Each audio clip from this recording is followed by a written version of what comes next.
Ma'am अभी तक हमने काउंटिंग की बात की, ग्रामीण का रिजल्ट क्या है, शहर में क्या है। आपने हिंगना की बात नहीं की। हिंगना में समीर मेघे जो है अभी भी काफी लीड पे है। तो इसका रीजन ये है कि वो यूथ को भी रिप्रेजेंट करते हैं और समीर मेघे के अपोज में जो है मतलब रमेश बंग सर, तो उनका ज्यादा कंट्रीब्यूशन जो है वो राजनीति में अभी नहीं दिखाई दे रहा, जो आज से कई साल पहले दिखाई देता था।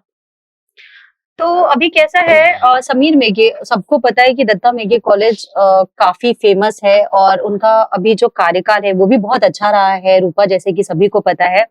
और जैसे कि मैंने अभी कुछ देर पहले कहा था कि आजकल ना लोगों को यंग जनरेशन के लोग बिल्कुल चाहिए। बिल्कुल। तो लोग चाहते हैं कि अभी जो राजनीति में है वो यंग चेहरे, यंग लोग ऑब्वियसली बदलाव चाहते हैं, हर कोई बदलाव चाहता है। हाँ। तो बस यही अगर कहीं ना कहीं जहाँ पे अगर आपको बदलाव अगर देखने को मिल रहा है तो लोग कहीं ना कहीं उस चीज में बदलाव चाहते हैं।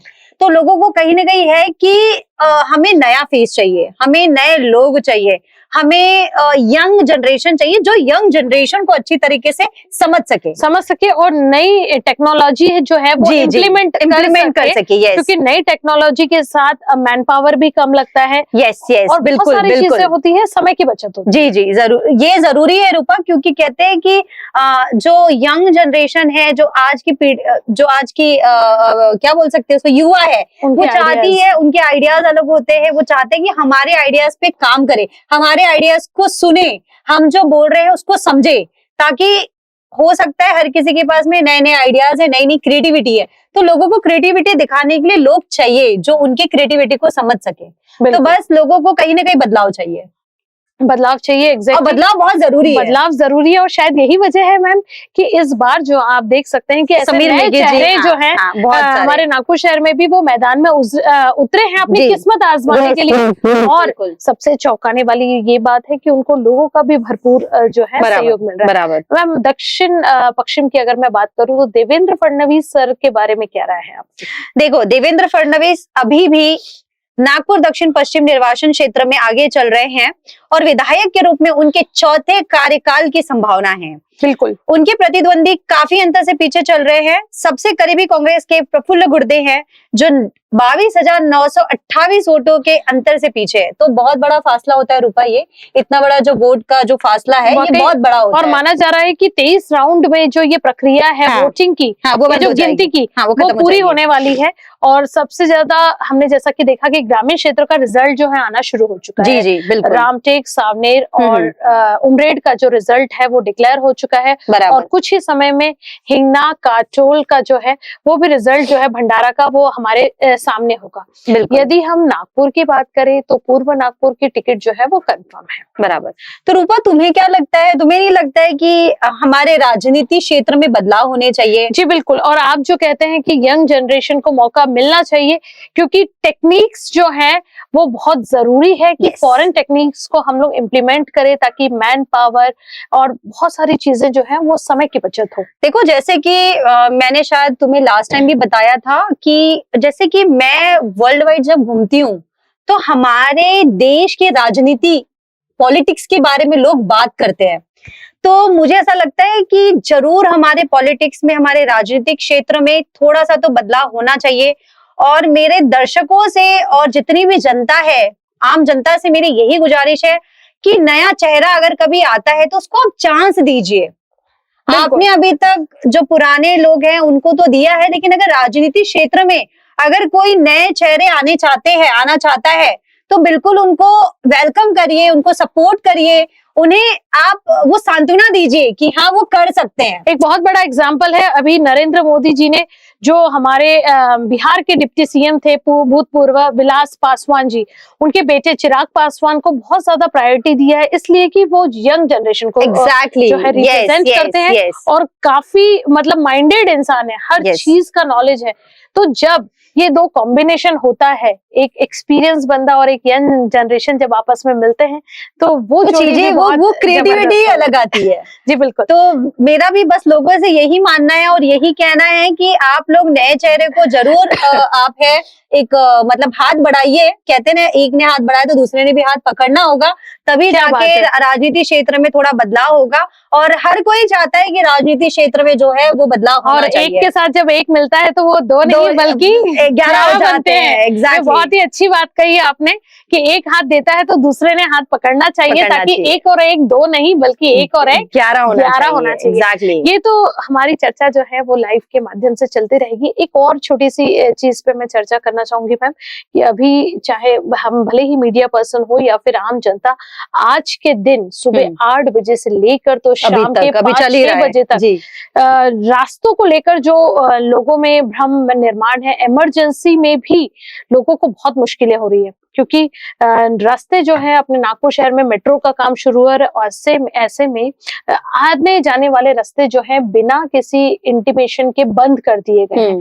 क्या लगता है आपको कि देखो रूपा, ये तो मैं इस चीज के मैं हमेशा से खिलाफ रही हूँ, क्योंकि मैंने देखा है, शायद मेरी बात लोगों को बुरी भी लग सकती है, बट उसके लिए मैं क्षमा चाहती हूँ। लेकिन मेरा ये मानना है, जैसे कि मैंने तभी भी कहा है कि जैसे कि मैं बाहर फॉरेन कंट्रीज में जाती हूँ तो मैंने देखा है कि वहां पे चाहे वहां का प्रेसिडेंट हो, चाहे वहां का कोई भी एक पॉलिटिक्स से रिलेटेड पर्सन हो, वो कभी ऐसे कोई भी चीजें नहीं करते हैं कि आम जनता को कभी तकलीफ हो और आम जनता को तकलीफ दे के वहां का प्रेसिडेंट वहां से गुजर रहा हो। ये मैंने कभी नहीं देखा है और ये चीजें कभी होनी भी नहीं चाहिए। ये मेरा मानना है कि ये हमारे हिंदुस्तान में इस चीज में बदलाव होना चाहिए कि जहां भी हमारे प्राइम मिनिस्टर हो, हमारे सीएम हो, वो जिस रास्ते से जाते हैं उस रास्ते को ऐसा कर दिया जाता है कि आम जनता जो है वो कुछ है ही नहीं, वो परेशान हो जाती है। चाहे फिर वो एम्बुलेंस हो, चाहे वो स्कूल की छुट्टी हुई वैन हो, चाहे वो बच्चों की स्कूल की बसेस हो, चाहे वो एक ऑफिस जाने वाला बंदा हो। तो मेरा ये मानना है कि किसी भी चीज को डिस्टर्ब ना करते हुए आप वो चीजों को अलग से ऑक्यूपाई करिए, या फिर ऐसा होना चाहिए कि सिटी के अंदर ना करते हुए ये जो थोड़ा सिटी से बाहर होना चाहिए। आप सिटी के आउटडोर में चले जाइए करिए, ताकि जी बिल्कुल। अभी हम लोगों को परेशानियों का, बहुत सारा लोगों को इन सब चीजों का सामना करने को अभी देखने को मिल रहा है। अभी जैसे मैं आ रही थी तो मुझे बोला कि मैम इधर से रोड बंद कर दिया, तो बिना प्रायोरिटी के और बिना आप बिना किसी इंटीमेशन के आप रोडों को बंद कर देते हो, तो लोगों को कहीं ना कहीं लोगों को इसकी तकलीफ तो बिल्कुल से गुजरना ही पड़ता है। अगर आप एक रास्ता बंद कर रहे हो तो एटलीस्ट वहां तक पहुंचने के लिए दूसरा रास्ता तो खोलिए। जी सेकेंडरी ऑप्शन बिना किए, आपने बिना इंटीमेशन दिए 1-2 दिन पहले आप रास्ते बंद कर रहे हो। अभी हम जितने भी जगह से घूम रहे थे, जो सर्वे हमने लिया तो उसमें हमने देखा कई जगह एम्बुलेंस लटकी है, तो कई जगह स्कूल के बच्चों की बस लटकी है। सही है, ये जो है ये ऑड डे नहीं है, ये सैटरडे है, सैटरडे भी वर्किंग डे होता है। और इलेक्शन कमिश्नर को ये समझना चाहिए कि रास्तों की आवाजाही भी लोगों के लिए एक बहुत बड़ी समस्या है, क्योंकि चंद मिनट भी कई लोगों के लिए बहुत मायने रखते हैं।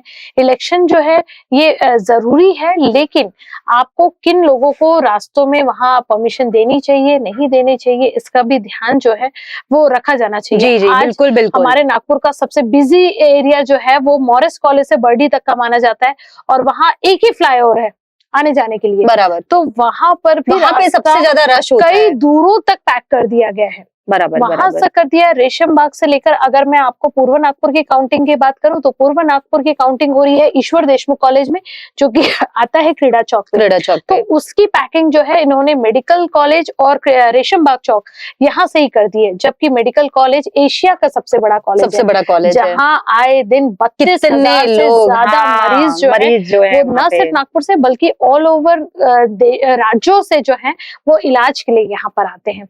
बराबर। और जैसे कि अगर मैं दक्षिण की काउंटिंग की बात करूं तो दक्षिण की काउंटिंग है होटल हरदेव के सामने में, और वहां भी ऑलरेडी बर्डी का मेन मार्केट एरिया आता है। तो चारों तरफ से जो है वो एरिया को पैक कर दिया गया है।